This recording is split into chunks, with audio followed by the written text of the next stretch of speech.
Alors, pour le mode de fonctionnement des réacteurs, on connaît des réacteurs discontinus,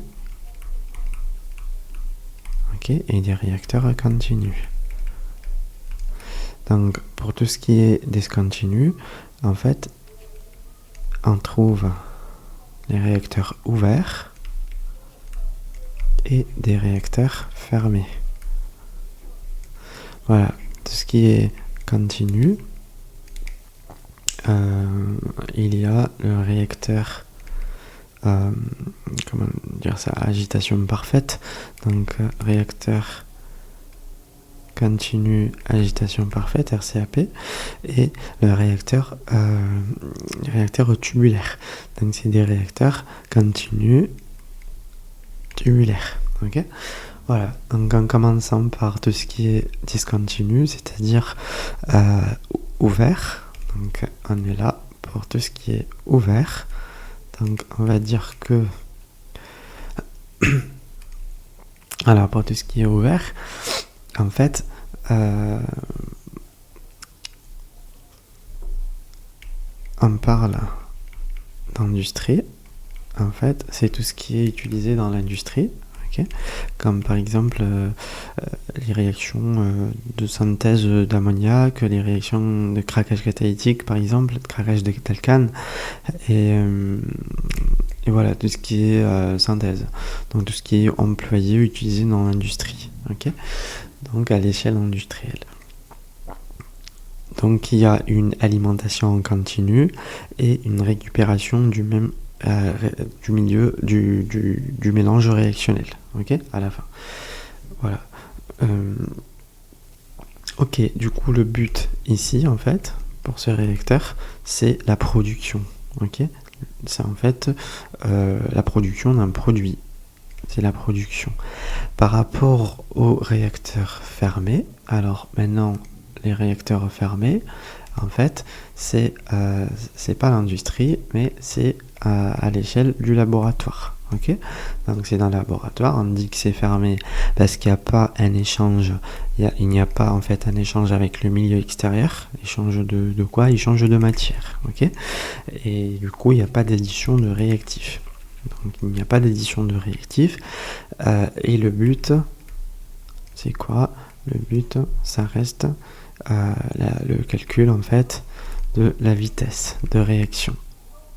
Vitesse de réaction. Voilà. Donc par rapport au deuxième type de fonctionnement, mode de fonctionnement, du coup il y a le RCAP, donc c'est le réacteur continu à agitation parfaite. Alors je pourrais peut-être essayer de dessiner juste avant. Je pourrais peut-être essayer de dessiner un tout petit peu pour avoir une idée. Sur un réacteur fermé, par exemple, on a ça. On va dessiner ça de cette façon. Ici, on a un agitateur. Et là, on peut mettre un volume sur le volume du réacteur. Alors, comme il est fermé, du coup, la charge, elle est introduite. On appelle ça la charge, par exemple A, notée A, elle est introduite comme ça, pour un réacteur fermé. Pour un réacteur ouvert, en fait, c'est un petit peu pareil.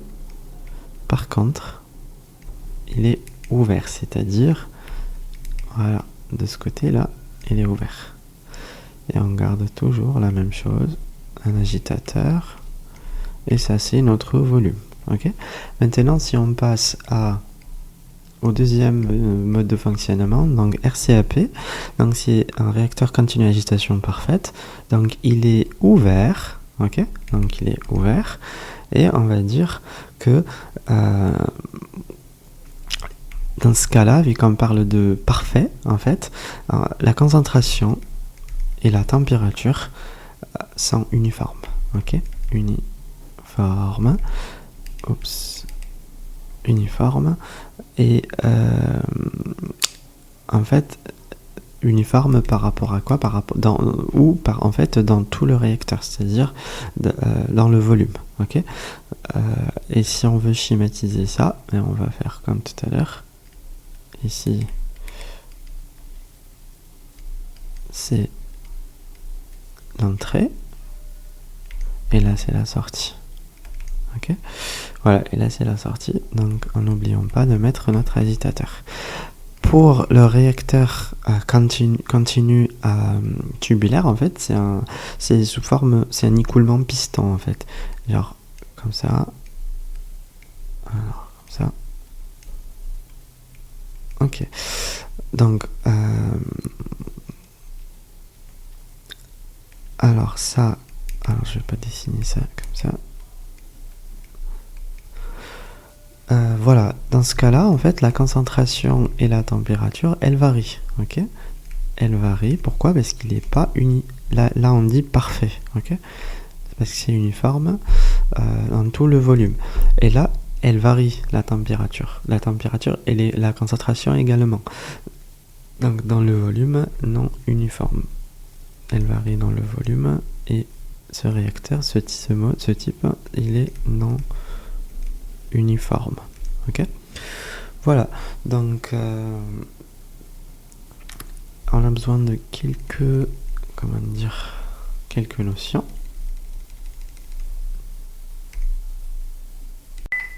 Quelques notions des calculs. Alors, en cas général, ça c'est notre entrée et ça c'est la sortie. Ok, et du coup, l'entrée est égale à quoi? Elle est égale à la sortie plus l'accumulation, donc tout ce qui reste à l'intérieur, plus la réaction. Okay, voilà.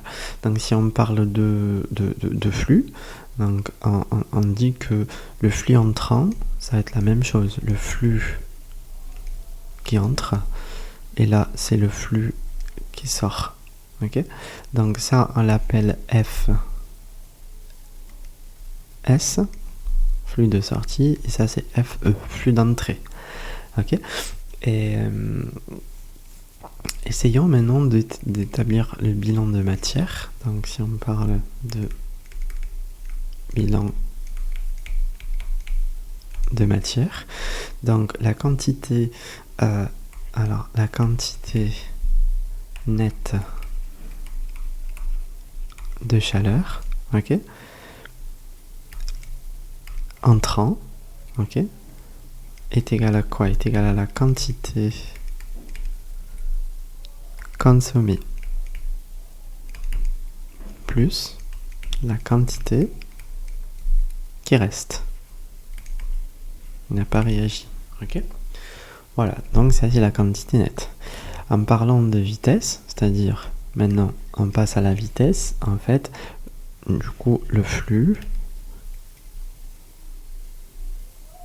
entrant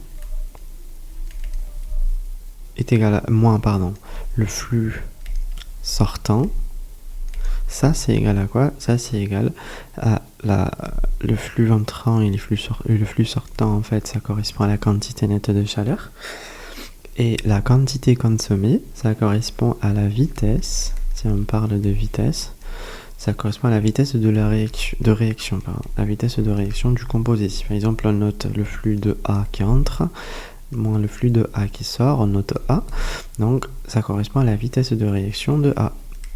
Ok, ok, plus la quantité qui reste, c'est-à-dire plus la vitesse d'accumulation. On appelle ça la vitesse d'accumulation. Ok, d'accumulation de A, toujours de A. Donc ça c'est non réagi. Ok, voilà. Par rapport au bilan thermique. Alors pour le bilan thermique, pareil, on avait dit que le flux entrant moins le flux, cette fois-ci c'est le flux de chaleur, ok, flux de chaleur. Donc le flux entrant moins le flux sortant est égal à quoi? Est égal à la chaleur cette fois-ci absorbée, la chaleur qui a été absorbée plus absorbée par la réaction, ok, par la réaction, plus la chaleur accumulée. Chaleur accumulée. Voilà, donc on sait bien que le flux de chaleur est toujours positif. Ok, voilà. Maintenant, en général, et parlant d'avancement, pour tout ce qui est réacteur fermé, on avait dit un réacteur fermé, on le trouve dans le labo, c'est ça. Donc l'avancement, c'est ce qu'on appelle xi par exemple, est égal à quoi? Est égal à NI, le nombre de moles du constituant I, je note I, moins le nombre de moles initial du constituant I. Ok, ça sur le coefficient stoichiométrique du constituant I. Ok, voilà. Et pour comment on appelle ça? Alors ça c'est, par exemple, rappelez-vous A plus B qui donne C. Quand on fait le tableau d'avancement, on dit que, par exemple, si on avait N0, ben on dit N0 moins le coefficient stoichiométrique de A. Voilà, c'est tout. Et... ok. Et le coefficient stoichiométrique de A, par exemple, ce que je viens d'écrire, pardon, ici, et ça correspond à quoi? Ça correspond à NI. Ok, voilà, à l'instant T.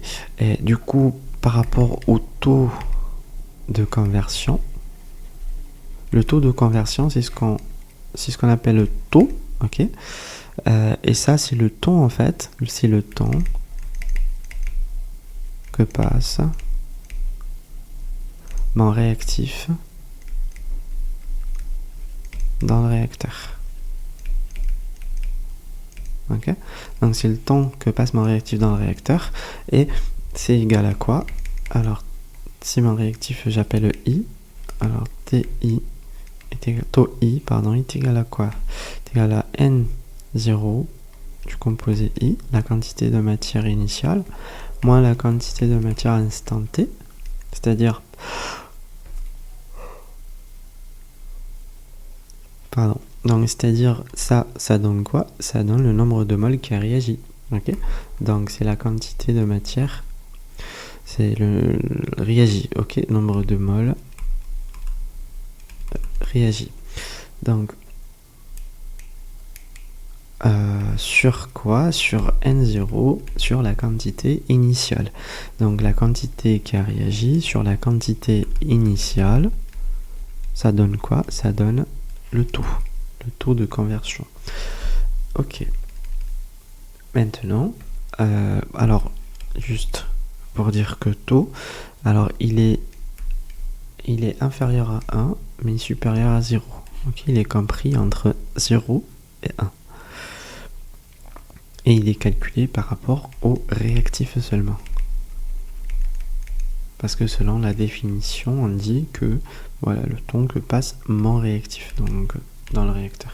C'est-à-dire, c'est par rapport au réactif. Alors maintenant, pour les produits, on peut avoir ce qu'on appelle le rendement. Le rendement, c'est en fait la quantité de matière de mon produit sur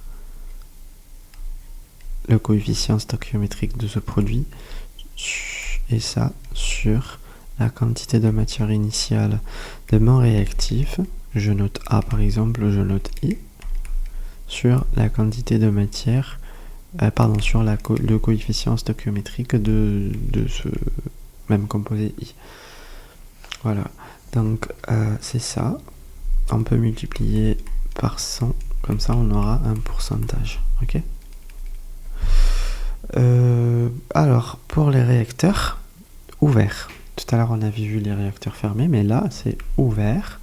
Donc pour tout ce qui est ouvert, en fait, on avait dit à l'échelle industrielle. Donc on va juste venir remplacer ce qu'on appelle la quantité de matière qu'on exprime en mol, on la remplace par un débit. Donc alors on va mettre N, grand N, un débit molaire. Ça c'est le débit molaire. Il s'exprime en mol par seconde, ok? C'est-à-dire une quantité par unité de temps.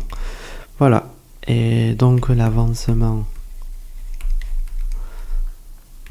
si ça va être NI, moins N0i, donc la quantité qui a réagi, moins la quantité initiale, donc N0i. Ok. Pardon, ça c'est pas que si. C'est pas ça. Ça c'est tout, là pardon. Ça c'est l'avancement, donc c'est ça. Moins le coefficient stoichiométrique. Et par rapport à